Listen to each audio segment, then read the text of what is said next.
The world had shrunk to the taste of dust and the smell of black powder.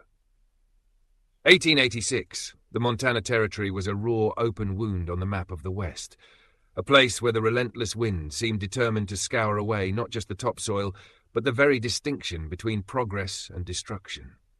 For Caleb Mercer, a rancher whose land stood in the path of the Northern Frontier Railroad's relentless march, the world was the worn leather of his saddle and the unending thunder of dynamite.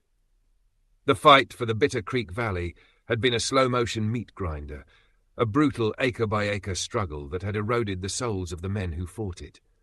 The railroad baron, Victor Blackwell, called it the artery of the nation, the final passage before the continent could be truly conquered. On the other side of that passage, local ranchers, settlers, and displaced tribes fought a losing battle. Caught in the middle were the Chinese laborers, brought in by the thousands to lay the track, then discarded.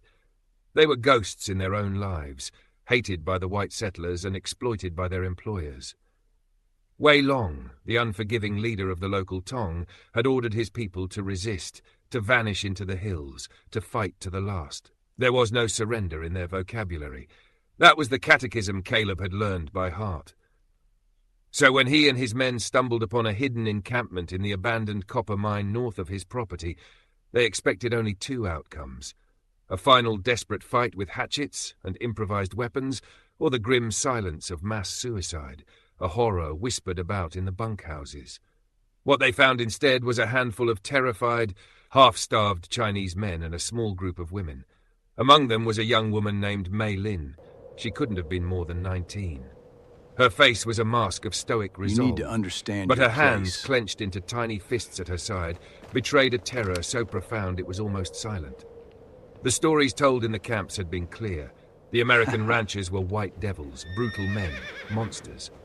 Yet when the towering, dust-covered foreigners stormed their sanctuary with rifles at the ready, the final sharp release of death never came. Instead there was shouting, confusion, and then a strange order. The men were separated from the women. The women were escorted toward Caleb's ranch several miles away. No brutality, no cruelty, only a weary, methodical efficiency. At the ranch, Mei Lin saw a row of simple wooden bunks built against the wall of a sturdy barn. To the ranchers, they were ordinary. To her, they felt like luxury. She had spent months sleeping on cold earth. The thought of a raised bed seemed impossible. That night, another shock awaited her. The ranch hands entered the same barn. They removed their boots, laid down on their own bunks, and went to sleep. Nothing happened. No threats. No violence. Only silence. Mei Lin lay awake, staring into the darkness. The men she had been taught to fear slept peacefully only a few feet away. The enemy was supposed to be simple, evil, easy to hate. Instead, she found something far more confusing. Humanity. Days passed. One morning, Caleb noticed a festering cut on Mei Lin's hand. Approaching carefully with a tin of salve and a clean cloth, he motioned toward the injury. She hesitated, then slowly offered her hand. His touch was gentle and professional. When he finished bandaging the wound, he simply nodded and returned to work. Mei Lin stared at the white cloth wrapped around her hand. The stories had never prepared her for kindness, not from the enemy, not from a man like Caleb Mercer. Yet doubt had begun to grow, a slow and relentless doubt. Then came the attack. Victor Blackwell's men launched a raid on the ranch at dusk. Dynamite exploded against the barn. Wood splintered. Horses screamed. Men cried out in pain. Caleb raced through the chaos, trying to save the wounded. One young ranch hand named Thomas lay bleeding heavily from a shattered shoulder.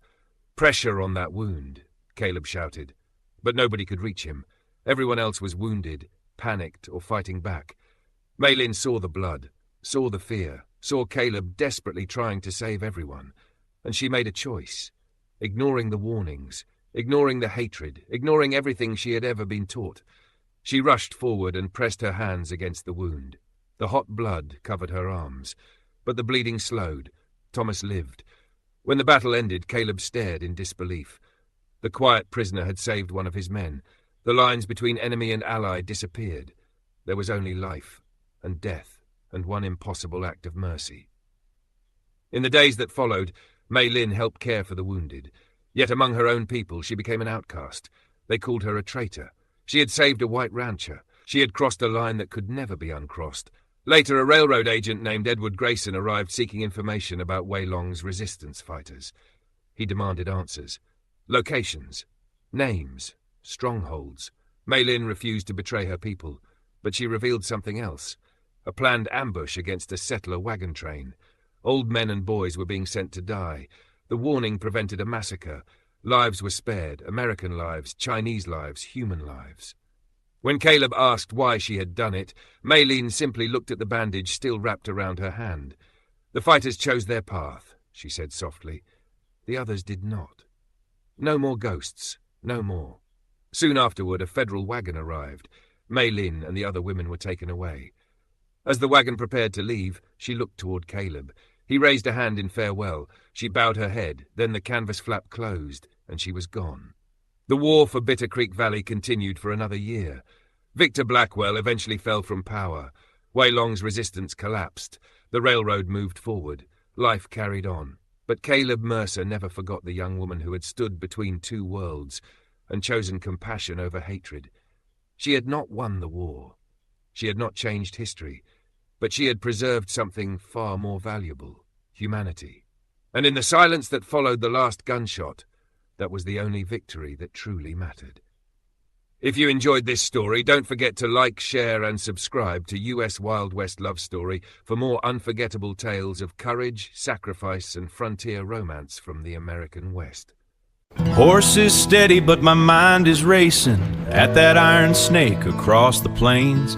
That heavy thunder is a new encroachment, washing out the world in soot and flames. From the scrub and dust out on the horizon, that sunset bleeds a different kind of red, and all I see are hollow rails surprising the quiet thoughts inside my head.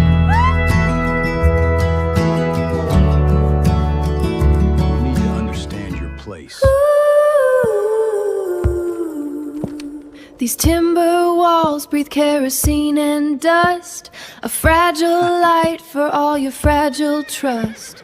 This weight ain't leaving, not for you or me. A smiling phantom by the doorway, see.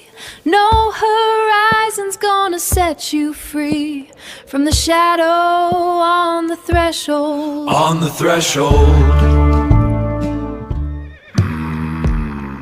The dust won't settle. That sunbeam cuts the cave's deep heart.